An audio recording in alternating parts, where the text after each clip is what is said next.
मैंने 4 बीघे खरीदी है तो मेरा बेटा 10 बीघे खरीद के रुके। सबके यही ख्वाब है। कोई ये क्यों नहीं सोचता है कि मेरा इश्क जितना है हुजूर से उससे 2 गुना ज्यादा मेरी औलाद का इश्क होना चाहिए। क्यों ख्याल नहीं आता? हमारे बच्चे, हमारे बुजुर्ग, हमारे जवान सब अपनी रविश पर है। सर्दी आती है ना, ये मौसम आता है, आग जलाते हैं ना कहीं कहीं चौराहों पे, तो आग जला करके बैठ जाते हैं। आग जब जली और लोग बैठे हो तो बातें सुने। कहता यार ये बताओ बुद्धा के क्या हाल है? कहता कुछ नहीं है, वो बस खत्म ही है उसका काम। दूसरा कहता है उसे छोड़ो यार, उसकी बताओ। मतलब 3 घंटे भी बंदा बैठता है ना तो सिवाय चुगलखोरी के कुछ नहीं है, सिवाय गीबत के कुछ नहीं है। हम नारे लगाने में सबसे ज्यादा मजबूत। याद रखिएगा, जलसे हमारे बीच सबसे ज्यादा हो रहे हैं, तकरीरें सबसे ज्यादा हमारी कौम में हो रही हैं, लेकिन जहालत भी सबसे ज्यादा हमारे बीच है। बुरा ना मानिएगा, ये कड़वी सच्चाई है। मैं जन्नत बांटने नहीं आया, मैं आईना हूं दिखाऊंगा दाग चेहरे के, जिसे खराब लगे सामने से हट जाए। सबसे ज्यादा खुराफात हमारे बीच में, जितनी देर भी बैठे बातें बताते रहते। अरे सुनो आज उसका साथ ऐसा हो गया, उसके बेटे की जानते हो, उसके बेटे ने ये किया। तुम सब की बातें करते हो, कभी गिरबान खोल के अपने अंदर झांका तुमने? फोन करके पूछ दिया, ये बताइए अल्लाह का शुक्र है 40 साल का हो गया, बर्थडे मना सकता हूं? क्या करेगा बर्थडे में? कि बर्थडे में दुनिया केक काट रही, मैं भी काटूंगा। 40 साल का हो गया, खुशी मनाऊंगा। शर्म आनी चाहिए। इस बात की खुशी मना रहा है तू 40 साल का हो गया, इस बात का तुझे गम क्यों नहीं है? तेरी उम्र 40 साल हो गई है लेकिन तूने अभी तक रब को राजी नहीं किया है। क्यों नहीं है इस बात का एहसास? क्यों ख्याल नहीं आता अपने रब की रहमतों का? जबानों पे जहर है, एक दूसरे के खिलाफ आग उगल रहे हम लोग। मोहब्बतें किधर चली गई? मिजाज गलत नहीं। देखो शादी होती है कहीं, मैं देखता हूं अपने इलाके में, तो सुबह से शाम तक एक जगह ही काम करेंगे। क्या बोलते हैं इधर, मंडा है ना? मंडे वाले दिन पूरा दिन चावल भी ढोगा, दाल भी ढोगा, लकड़ी भी लागा, नमक भी लागा, बर्तन भी लागा, खाने के टाइम घर जाके बैठ जा। क्या बात है? वो नाराज है। अरे भाई अभी तो यही था। बोले हाँ काम सब कराया, खाएगा नहीं। कहा क्यों? कि नाराज है वो। चाहता क्या है? कहा नाक रगड़ो जूते पे आके। क्या मसला है भाई?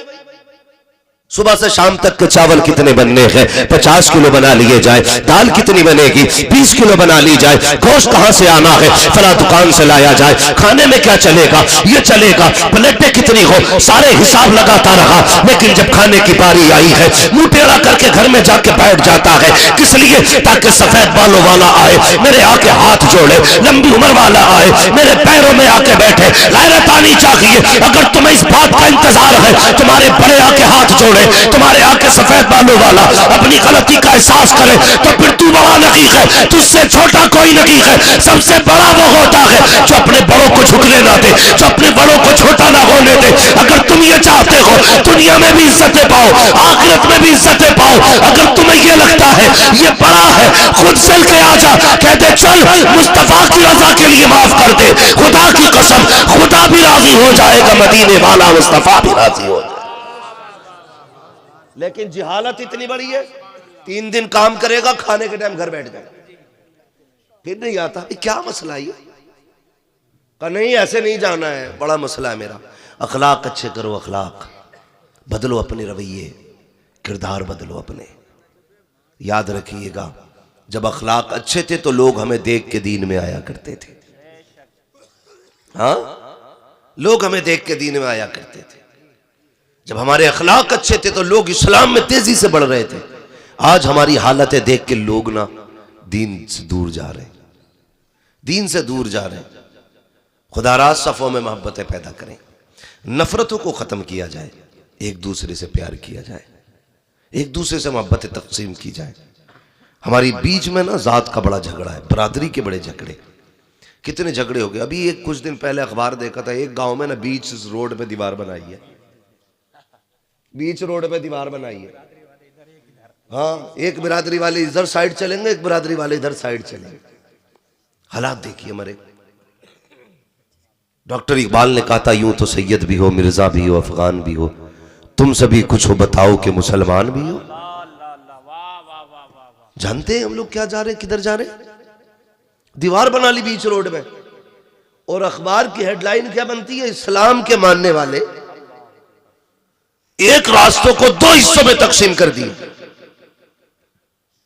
तुम्हारी छोटी सी गलती की वजह से लोग इस्लाम पे उंगली उठाते हैं, छोटी सी गलती की बुनियाद पे। खुदारा ये निकलो इन झगड़ों से। अब अभी ऐसे माहौल में जी रहे हम लोग ना कि जिस हिस्से में सिर्फ हमारी आबादी है, थोड़ा सा बाहर निकल के देखो, छठी का दूध याद आ जाएगा। जहां हम कम है वहां हमारा जीना हराम है, गैरों ने कर रखा। जहां हम कसरत से गए वहां हमने अपना जीना हराम खुद कर रखा है। दिल के फपोले जल उठे सीने के दाग से, इस घर को आग लग गई घर के चिराग से। अभी एक बड़ा मियां का मसला था, वो बताने लगे, कहने लगे पहले तो आपस का झगड़ा, उसके बाद जब कोई नहीं चली तो मेरी जमीन पर यह इल्जाम लगाया कि मेरी जमीन ये अपनी जाती नहीं है, बल्कि मैंने हुकूमत की जमीन पर कब्जा कर रखा है। और तुम्हारी इतनी सी शिकायत पे किसी के भी छत रुक सकती है, किसी का मकान तोड़ा जा सकता है, और तुम चैन से सोते हो। तेरी दरोगा तक रसाई है, लेकिन होश में रहना, गरीब की खुदा तक रसाई होती है। हाँ, जिसे पुलिस वाले पहचानने लगे वो तो सीना ऐसे फाड़ के चलता है जैसे जमीन चीरेगा भी है, और गरीब घुट घुट के जी रहा है। ये अखलाक हो गए हमारे। हजरत अली रज़ी अल्लाह तआला ने फरमाया था, लोगों अमीर से भले न डरना, लेकिन गरीब से हमेशा डरते रहना। लोगों ने कहा था, अली ताकतवर बंदे से डरना चाहिए क्योंकि वो मुंह भी तोड़ सकता है, दांत भी निकाल देगा, कमजोर से किस बात का डरना? तो फरमाया था, अमीर जो है ना अपनी ताकत से बदला लेता है, लेकिन गरीब का बदला अल्लाह लिया करता है। ख्याल हमारे? जाओ जाके हमारी जमीनें चेक करो, चेक करो जमीनें, कोई खेत शकोर नहीं मिलेगा हमारा। जिधर जितना दज्जाल पड़ोसी है ना, उधर की मैंड उतनी घुसी पड़ी है खेत में। हाँ, काटे जा रहा, काटे जा रहा, काटे जाओ तो कुछ तो ऐसे बनी पड़ी है मैंड ऐसे। ये बीच में कैसे चली गई? कि ना अब्बा के दौर से ही टेढ़ी है। हालात देखो यार, किसके लिए टेढ़ी कर रहे हो? ये जो तेरी छोड़ी हुई दौलत पे डांस करेंगे, जो तेरी पीछे छोड़ी हुई जायदाद पे ये मौज मस्ती करेंगे, इनके लिए। कहता ना अब्बा के जमाने से। क्या अच्छा, अब्बा भी बेईमानी था, हुई टेढ़ी हो गई थी। चल अब्बा ने टेढ़ी कर ली थी, तुझे रब ने अक्ल सलीम दी थी, तू तो रस्सी डाल के कह देता यार मुझे एक दाना हराम का नहीं चाहिए, मैं मदीने वाले से प्यार करता हूं, मुझे एक एक दाना हलाल का चाहिए। तू तो सीधी कर दे। लल्ला को पता है कि अब्बा ने मारी थी जमीन, लेकिन कह रहा अल्लाह का शुक्र है मैंने आज तक किसी की एक बीसे की बेईमानी नहीं करी। जब अब्बा ही 17 बीघे की कर गया तो तुझे क्या जरूरत पड़ी? हमें ये चाहिए, हमें मालूम है कि हमारे हिस्से में एक बीघा भी गलत है, अल्लाह रसूल की रजा के लिए उसकी जमीन उसके हक वाले को दे दो। क्यों नीयतें खराब होती जा रही है? एक एक पैसे के लिए नीयत खराब। ईमान इतना कमजोर है, इतना कमजोर है, रब की जात पे भरोसा नहीं, मैंड पे भरोसा है, उसे ही कुरे देगा आके।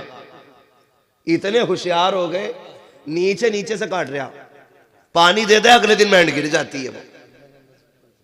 हाँ, जब झगड़ा होता मैंड क्यों तोड़ दी? के साहब मैं तो कसम खा रही हूं तोड़ी हो, तो वो खुद गिर गई, खुद गिर गई। कैसे गिर गई कि पता ना पानी दिया था। क्यों? यह क्या रेत की मेंढ थी कि ना मिट्टी की है? गिर कैसे गई? पता चला नीचे नीचे कुरेद आया था। फिर बांधता तो 1-2 इंच तो पीछे को हटा ही लेता, 1-2 इंच पीछे को हटा लेता है। तुम्हें क्या लगता है, क्या ये बरकतें रिज्क की मेंढ के कोने में रखी हैं? अल्लाह की जात पे भरोसा रखो, वो चाहता है तो किसी एक बाल में भी 7 पुश्तों के गुजारे करा देता है। समझ रहे? लेकिन मेंढ कंधे पे फावड़ा रख के निकलते इसलिए कि धोरे छाटंगे चल गए, धोरे छाटंगे चल गए। धोरे नहीं, कलेजे फाड़ रहा, कलेजे दोनों हाथों से चला रहा। अगर कोई बोलती मेंढ क्यों कटी, ओए चुप रहे ना, बीच खेत में बांधूंगा। हालात है हमारे, मरना नहीं है हमें, ये जिंदगी है हमारी, इसे कहते हैं हम बड़ी शान से जी रहे। भले की चटनी से खाओ लेकिन किसी के हक का एक दाना ना खाना, यह सबसे बेहतर खाना है।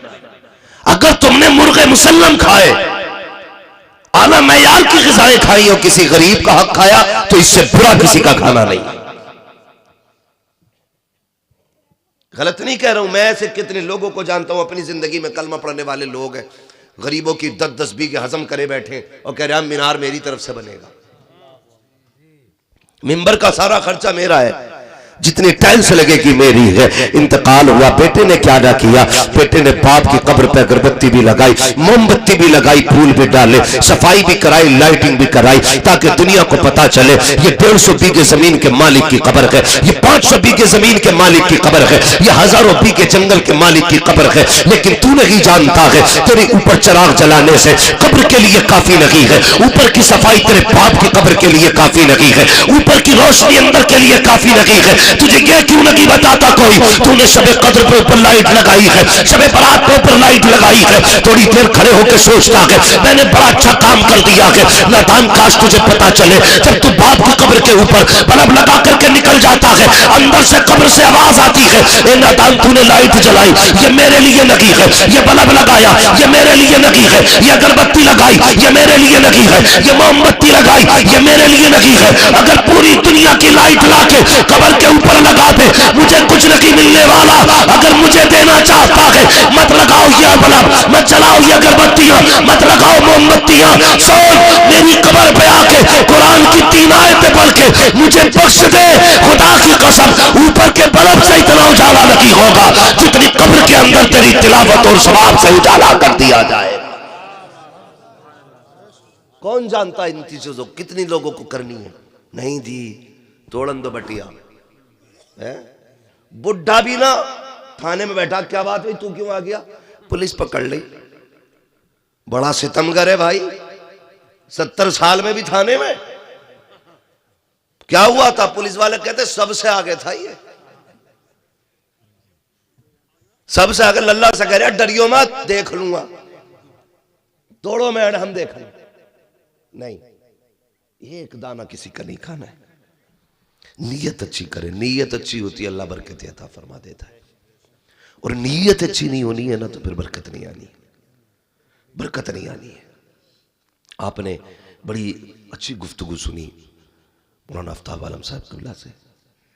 जानते हो, हम अगर अपने रब की ज़ात पे भरोसा करें फिर हमें किसी के आगे हाथ फैलाने की ज़रूरत नहीं रह जाएगी, किसी के आगे नहीं। सच्ची बात यह है ना कि हम लोगों के अकीदे कमज़ोर हैं, अकीदे कमज़ोर है। कहने को तो हम कहते हैं मुसलमान हैं, लेकिन सच बताओ जब पेट में दर्द होता है सबसे पहले डॉक्टर याद आता है, सिर्फ डॉक्टर याद आता है, और जब डॉक्टर जवाब दे देते हैं तब खुदा याद आता है। क्या ही अच्छा हो जब दर्द उठे और पहले बार में रब की ज़ात की तरफ ख्याल जाए, बजाय डॉक्टर के पहला तसव्वुर हमारा रब की रहमतों का है। मालिक करम कर बीमार हूं, उसके करम की भीख मांग, फिर डॉक्टर की दवा ले, दवा फायदा करे ना करे रब के करम से तुझे शिफा मिलनी शुरू हो जाएगी। लेकिन कह रहा ना लल्ला उसके बुधोरे को ले चलिए, वो जो पाग बड़े वाला है, बड़ी अच्छी खुराक दे है। तो रब की जात पे भरोसा रखिएगा, अपने रब से रिश्ते मजबूत कीजिए, रब से रिश्ते मजबूत कीजिए। फरमाया गया जो जमीन वालों पर रहम फरमाता है अल्लाह उस पर रहम फरमाया करता है। जमीन वालों पर जो रहम फरमाए। हम ना 10 रुपए दे के ना बड़ा जलील करते हैं किसी को भी। अब अंदाजा लगाइए कोई जरूरतमंद रात के 3 बजे इसलिए आता है ताकि मुझे कोई देखे ना, यही होता है ना, 3 बजे इसलिए आता है ताकि कोई मुझे देखे नहीं। लेकिन सेठ साहब जब सुबह को चाय पीने बैठते हैं ना और 4 बकवास करने वाले दाएं बाएं होते हैं ना, उनकी झूठी तारीफ करने वाले, अल्लाह माफ करे, ठलुओं की कमी नहीं है दुनिया में। सब में घूम घाम के सोचते हैं चाय किधर मिलेगी। अरे चलो मुखिया के आगे कुर्सी पड़ी हो, चाय भी मिलनी है। 1 कप चाय पीने के लिए सो झूठ बोलता सुबह ही सुबह। रे मुखिया तुम्हें तो ख्वाब में देखा जन्नत में टहल रहे। मुखिया तुम्हारा तो जवाब नहीं है। प्रधान तुम्हारे बारे में तो लोग ऐसी ऐसी बातें कर रहे हैं, इतनी तारीफ कर देगा, 1 कप चाय के लिए मर गया। 1 कप चाय के लिए जवाब नहीं तेरा भाई। और मुखिया फूले जा रहे हैं, ये पता नहीं सरापा झूठ बोल रहा है मुखिया अपने आप में। अब मुखिया कह रहा है सुनो, वो जो चंद चुगल सुबह ही आके बैठ गए ना, उनसे कहता तुम जानते हो वो देखो कितना देखने में कैसा लगा कि बड़ा अच्छा आदमी है। कि हाँ रात 2 बजे आया था, रो रिया था। कह रहे आप बच्चों को रोटी नहीं मिली 3 दिन से, शर्म आनी चाहिए। वो रात के 3 बजे इसलिए आया था ताकि राज राज रह जाए। तूने अपने यारों में बैठ के उसके पर्दे हटा दिए। सुन यहां तो कुछ भी भीड़ नहीं है, आज तूने किसी की गुर्बत का तमाशा बनाया है। अल्लाह जब क़यामत में तेरे ऐबों से पर्दे हटाएगा, कोई तेरे ऐबों को छुपाने वाला नसीब नहीं होना है। तमाशे बना देते हो, कोई जरूरतमंद आ जाए उसे जलील करते हम लोग। सुने उम्मुल मोमिनीन, सच्चे बाप की सच्ची बेटी, पारसा बाप की पारसा बेटी, जाहिद बाप की जाहिदा बेटी, उम्मुल मोमिनीन हजरत आयशा सिद्दीका रज़ी अल्लाह तआला अन्हा।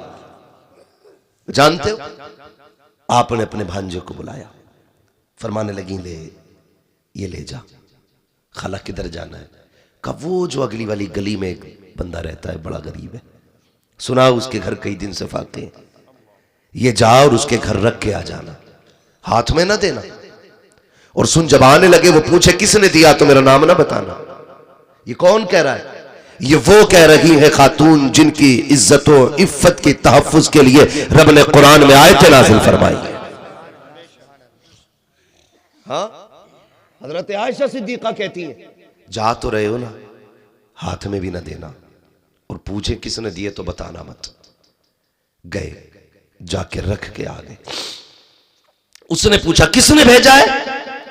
कद बताने की इजाजत नहीं। ये कह के पलट आए, अपनी खाला से आके कहते हैं खाला बताए ना ये बात कि आपने हाथ में देने से क्यों मना किया सामान।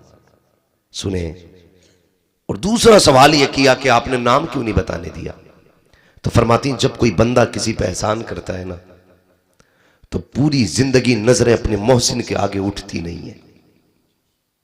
अगर तुम ये बता देते कि उम्मुल मोमिनीन आयशा सिद्दीका ने भेजा है ना, तो जब कभी हमारी गली से गुजरता उसे हमारा एहसान याद आता। जब कभी हमारी गली से गुजरता उसे हमारा एहसान याद आता। फरमाया ये बात तो समझ में आ गई, नाम नहीं बताना है। ये बताइए ये क्यों नहीं कहा आपने के हाथ में मत देना। अब सुने जरा, उम्मुल मोमिनीन आयशा सिद्दीका फरमाती हैं भांजे हमेशा लेने वाला हाथ देने वाले हाथ के नीचे होता है, ये होता है। फरमाने लगी भांजे अगर तुम हाथ में देते उसके सामान तो तुम्हारा हाथ यूं होता, उस गरीब का हाथ यूं होता। फरमाती आयशा ये नहीं चाहती है मेरी वजह से किसी गरीब का हाथ नीचे हो जाए, किसी गरीब का हाथ मेरी वजह से नहीं चाहो, इसलिए मैंने हाथ में भी देने से मना किया था। ख्याल कर 100 रुपए दे के दुनिया को बताते हो। अल्लाह तौफीक दे तो पर्दे डाला करो और राज को राज रखा करो। दौलत सिर्फ तुम्हारे पास नहीं है, तुमसे पहलों के पास भी बड़ी दौलत थी। जाओ कभी अपने बाप का हाथ पकड़ के कहना चलो कब्रिस्तान चल के बताओ जरा हमें ये किसकी कब्र है। ये बड़े बूढ़े बताते हैं ये वो है जिसके आगे किसी की बात नहीं सुनी जाती थी। ये उसकी कब्र है जो हजारों बीघे जमीन का मालिक था। ये उसकी कब्र है जिसके चूल्हे की राख खत्म नहीं होती थी। ये उसकी कब्र है जिसके दरवाजे पे साइलों की लाइन लगी रहती थी। जहां कब्रें बताएंगी सब वहां पे अमीर गरीब एक जगह लेटे हुए हैं। किसी अमीर की कब्र पे सोने का झंडा नहीं लगा है, किसी गरीब की कब्र में कुत्ते नहीं रहते हैं, सब एक जमीन पे लेटे, बराबर लेटे। फिर किसी को रुसवा करने का ख्वाब नहीं देखना है, अपने अमाल की सलाह करने की कोशिश करनी है, दिलों में गुंजाइश पैदा करो। मगर कितनी गुंजाइश करेंगे, सर्दी आ गई है, हम लोग ना देखेंगे कोई आया है, कोई सब्जी बेच रहा है, कोई मूंगफली बेच रहा है, कोई चने बेच रहा है, तो लिहाफ में से मुंह निकालेगा, क्या रेट दी है? वो कहता 10 रुपए पाओ, कि 9 को ना लगागा, हाँ 9 को लगा ले। अल्लाह के बंदे देख, जिस सर्दी में तेरे बच्चों को रजाई की जरूरत थी, जिस सर्दी में तू रजाई के अंदर बैठा है, सोच तो सही इतनी सर्दी में ये मंडी में क्यों टहल रहा है, ये बाजार में क्यों आया है, ये रोडों की खाक क्यों छान रहा है। शायद देख तो सही कहीं इसको भूख ने तो घर से निकाल के खड़ा नहीं किया है, देख तो सही कहीं बच्चों की जरूरत तो रोड पे नहीं ले आई है, देख तो सही सर्दी में इसको भी कंबल की जरूरत थी, ये क्यों आया है। अगर तू सर निकाल के बाहर देखे, अगर तुझे ये लग जाए सर्दी में जब इसे जैकेट में होना चाहिए, स्वेटर में होना चाहिए, इसने एक शर्ट पहन रखी है, जब इसके पैरों में जूते होने चाहिए थे, आज के स्लीपर पहन के आया है, गली गली सब्जी बेच रहा है, समझ जा इसे पैसे की जरूरत नहीं है, इसे सर्दी में कपड़े की जरूरत है, इसके बच्चों को रोटी की जरूरत है। अगर अल्लाह ने तुझे तौफीक दी है तो 10 रुपए की चीज 9 में ना खरीद, बल्कि 10 की चीज 15 में खरीद ले। अगर तेरे घर से 5 चले गए तो तेरा क्या चला जाएगा, तेरे घर से 10 रुपए चले गए तो तेरा क्या चला जाएगा। यह तो हो सकता है तेरे 10 रुपए की वजह से किसी गरीब के बच्चों का सर्दी में अच्छे से गुजारा हो जाए, किसी भूखे के घर के अंदर उसके बच्चों के लिए बेहतरीन रिस्क का अल्लाह इंतजाम फरमा डाले। लेकिन नहीं, हम तो तोलते, अच्छा 9 रुपए में न देगा, चला जाना, बिकन न दूंगा 1 ग्राम भी। ये हालात है हमारे, 1-1 2-2 रुपए कम करके अमीर बनना चाहते हो। कभी दिल दुखता है, गाड़ियां चलती हैं, रोड पे रहते हैं, जब कभी सिग्नल पे गाड़ी रुकती है ना और खिड़की बजती है, देखो कौन है, नकाब में कोई ना कोई खड़ी रहती है, गोद में बच्चा होता, जब हाथ यूं फैलता है ना, मसला ये नहीं है देना है कि नहीं देना है, बात यह है कि हमारी बेटियों को रोड तक क्या चीज लेकर आ गई। जब कभी सिग्नल पे बूढ़ा बाप लाठी लेके खड़े होके हाथ फैलाता है, तब ख्याल आता है कि ये कौन सी बात थी जो इसे रोड तक ले आई। फिर गौर करते हैं तो पता चलता है, काश अगर अमीरों ने वक्त पे ज़कात उनके हकदारों को दी होती ना, आज रोड पे कोई इस्लाम की शहजादी भीख नहीं मांगती। हाँ, हम तो ये चाहते हैं ज़कात का पैसा भी बची जाए। मौलाना 6 महीने बीवी के पास रहा सेवार, 6 महीने से मुझ पे, ज़कात किस पे वाजिब है? मतलब ये चाहते हैं जो गरीबों का हक है उसे भी हम ही खा लें। गुजारे हो जाने हैं यार, उनके भी गुजारे हो जाने जो देसी घी की रोटी खा रहे हैं, गुजारे उनके भी हो जाने जो सूखी खाते हैं। बस थोड़ी देर के जायके का वक्त लगता है, जितनी देर मुंह में चबाते हो पता चलता घी की है कि सूखी है। हलक से उतरने के बाद सारे लुक़्मे बराबर होने हैं, सारे लुक़्मे जब बराबर होने हैं ना, तो गरीब को उसका हक दिया करो। गरीब को, मैं एक मज़ार पे गया हाजिरी के लिए, नाम नहीं बताऊंगा, बहुत बड़ी बारगाह थी, बहुत बड़ा मज़ार। मैं लौटने लगा ना तो एक औरत बैठी थी बाहर गेट पे, उसने कहा ज़रा ठहरो मौलाना। मैंने कहा क्या क्या हो, ज़रा मेरी बात सुन जाओ। मैं करीब गया, क्या बात है? मैंने कहा पैसे चाहिए? उसने कहा नहीं। तो मैंने कहा बुलाया क्यों? कहा एक दुआ करना अल्लाह मेरे बेटे को सवार दे। वो रोड पे बैठी है माँ, ये भी पिछले 15 दिन पहले की बात है। उसने कहा दुआ करना अल्लाह मेरे बेटे को सवार दे। मैंने कहा क्या हुआ? कहने लगा माँ को कुछ नहीं समझता है, बड़ा सितम करता है, गुजारे करने के लिए यहां चौखट पे पड़ी हुई। ऐसे बेटों की जिंदगी से मर जाना बेहतर है जो खुद ऐश की जिंदगी गुजारते हो और माँ बाप उनके होते हुए किसी के आगे हाथ फैलाते हो। हाँ, खुद पेंट में से हाथ नहीं निकल रहे हैं, यूं यूं यूं यूं, और माँ बाप एक भिखारियों की तरह जिंदगी गुजार रहे हैं। शर्म आनी चाहिए हमारी कौम को, सोचना चाहिए हमें। उसने रो के बात कही, बस दिल हिला दिया। क्यों, क्या जरूरत पड़ी है ये? जाओ, ऐसे बूढ़े जिनसे रक्शे नहीं खींचते, लोट की गाड़ियां नहीं खींचती हैं, वो पेट पर रुमाल बांध के खींच रहे हैं। पूछो कौन है तुम्हारे पीछे? कहता अल्लाह ने 4 बेटे दिए, फिर भी मजदूरी का कोई रोटी नहीं देता एक वक्त की। यार हम तो कुत्तों से भी गए गुजरे हो गए। ख्याल आना चाहिए हमें अपने बुजुर्गों का, अपने बड़ों का। कई लोग तो जिनके खुद जवान हो जाते हैं ना, और जिम्मेदारी थोड़ी घर की सर पे आती है, अपने बाप से कहते हैं कि हमें नहीं देखनी बेटी, हमारी नहीं तेरी है, ये हम पे न डाल बोझ, शर्म कर। जिस तरह बेटियों का मालिक बाप है ना, उसी तरह तेरा भी मालिक बाप ही है। बुढ़ापे में आज बाप को अकेला छोड़ देते। वो जो पेट से कपड़ा बांध के खींच रहे हैं ना, वो लोड वाली ट्रॉली को, खुदा की कसम उसे अपनी भूख नहीं लेके आई, उसे घर की जिम्मेदारियों ने रोड पे लाके खड़ा किया है। आज हम प्रधान है, जिम्मेदार है, ठेकेदार है, हाल थोड़ी है रुकने के। 15 दिन मुंबई पे घूम के आ रहा, फट गया बिल्कुल। 15 दिन बाहर रह रहा लौंडा, तो वो और टांगे चीर के चल गया। इतनी फिटिंग के पहन के घूम रहा, पता ही नहीं चलता ये सिलवा के घुसा या घुस के सिलवाई है। हाँ? 10 रुपए निकालने हो तो पेट ऐसे करके 10 रुपए के हाथ डाल लिया, पेट जेबों में उंगली नहीं पड़ रही है।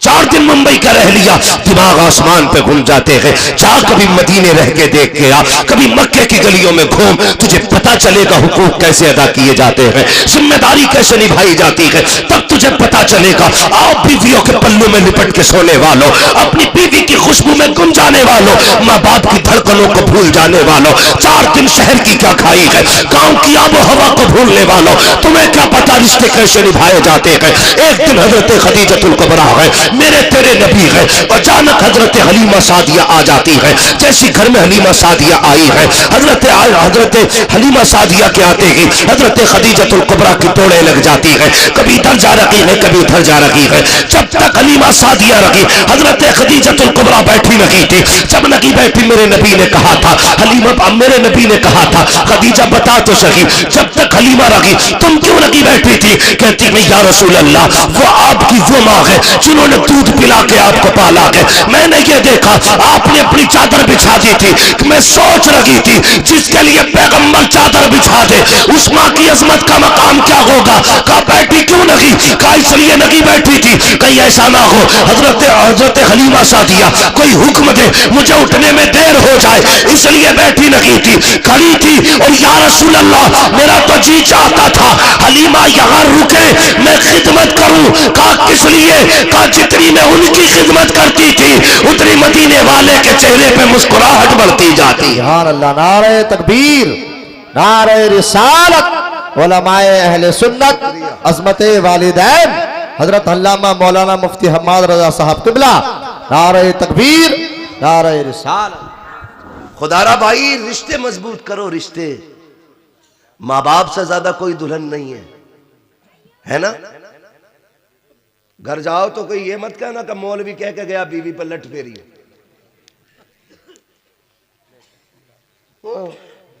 जिन लोगों को कुछ नहीं आता उन्हें बीवी पर लट फेरना आता। बीवी को उसका हक दो, माँ बाप को उनका हक दिया जाए। ये सच्ची बात है। माँ बाप तुमसे पूरी जिंदगी कुछ नहीं चाहते, सिर्फ तुम्हारे चेहरे पे मुस्कुराहट देखना चाहते है ना? दौलत रब ने उसे इतनी दी है, उसने 60 साल कमा के फेंक दिए। 60 साल। उसे दौलत प्यारी नहीं है, उसे बेटे का चेहरा प्यारा है। यह मसला बड़ा चल रहा है, सास बहू की लड़ाई बड़ी मशहूर है। मैंने एक दिन बहुत गौर किया इस मसले पे बैठ के, सास बहू की लड़ाई होती क्या है। सुनो, थके तो नहीं अभी आप? चले थोड़ा सा आगे, जरा सारे कह दे या रसूल अल्लाह। अल्लाह आपको सलामत रखे नौजवानों। बस थोड़ा सा वक्त है, तवज्जो कीजिएगा। मैं बहुत गौर करता रहा, मैंने कहा ये सास बहू की लड़ाई का मसला क्या है। मैंने कहा ये सास और बहू को गाली क्यों देती है। हमने तो ये सुना जब से लल्ला पैदा होता है ना तब से कहती है चांद सी दुल्हन लानी है, चांद का टुकड़ा लाना है। अभी जवान नहीं होता बेटा, वो बहू ढूंढना शुरू कर देती है। और कभी कभी कहती है लल्ला मद्दन की लोंडिया कैसी है, मुझे बड़ी अच्छी लगे लल्ला। जहां जाके सुई रुक जाती है वहीं बेटे का रिश्ता कर देती है। सुने भाई, वहीं मेरी बहनें भी सुने और मेरे भाई भी मेरी बात बहुत गौर से सुने। मैं कोई चटकुले नहीं सुना रहा हूं, बहुत कीमती वक्त होता है ये, नींद का वक्त, सर्दी का वक्त, और सब कुछ छोड़ के महफिल में बैठने का वक्त। कुछ सोच के आप बैठे होंगे या मजे लेने नहीं आए होंगे। बहुत गौर किया मैंने, यार ये क्या हो जाता है। जिसका इंतजार 18 साल मां करती रही और अचानक आते ही बस अमेरिका और अफगानिस्तान की जंग शुरू, आते ही फिर मैंने बहुत गौर किया तो मैं यहां तक पहुंचा, जब तक दूल्हा बना था बेटा तब तक माएं दुआएं कर रही थी। दुल्हन आई ना घर में, सबसे ज्यादा खुशी मां को थी। जब तक वो घर के अंदर आई ना तो मां का पैर आसमान पे था। 8 दिन गुजरे बस जंग शुरू हो गई। क्यों हुई जानते हो? गौर कीजिएगा, हो सकता है मेरी बात से किसी को इख्तलाफ हो, कर सकते हो, लेकिन यह भी कड़वी सच्चाई है। मां कभी बेटे की बीवी से नफरत नहीं करती। जुमले सुनना मेरे, कोई भी मां कभी भी किसी बेटे की बीवी से नफरत नहीं करती।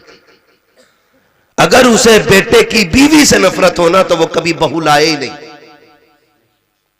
उसे जो नफरत होती है ना उस औरत से होती है कि जिसने उसके बेटे पे पूरा कब्जा कर रखा है और देखभाल मां जैसी नहीं करती है। मां ये चाहती है ये जो घर में आई है ना मेरे बेटे को मेरी तरह प्यार दे, जैसे मैं फिक्र करती थी ना ऐसी मेरे बेटे की फिक्र करे। मां का कब खून खोलता है बहू पे? जब बेटा सुबह उठ के लड़के बिना नाश्ता किए घर से जाता है, तब मां रो देती है। शाम को थक के आता है, बीवी के ताने सुन के बिस्तर पे बगैर खाए सो जाता है, तब मां रोया करती है। जब बेटे की जिंदगी में हाय हाय रहती है तब मां रोया करती है।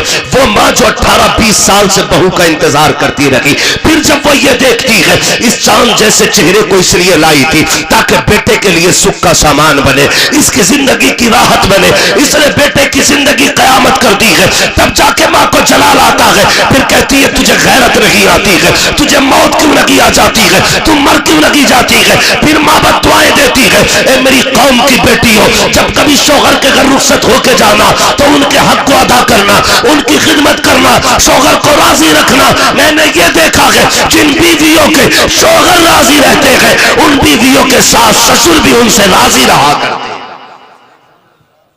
इस बात की कोई फिक्र नहीं करता है। बस यही है, मेरी सास जो है ना वो बिल्कुल ऐसे जासूस बनी बैठी है। ससुर देखो हमेशा ताड़ता रहता है, कब टूट जाए गालियां। खुदारा बदले मिजाज, बदलें, रिश्ते मजबूत करें। कई बार ये लोग कहते हैं कि भाई बहू जो है ना हमें अम्मा अब्बा नहीं समझती। बहू कहती है बुड्ढा बहुत हरामी है।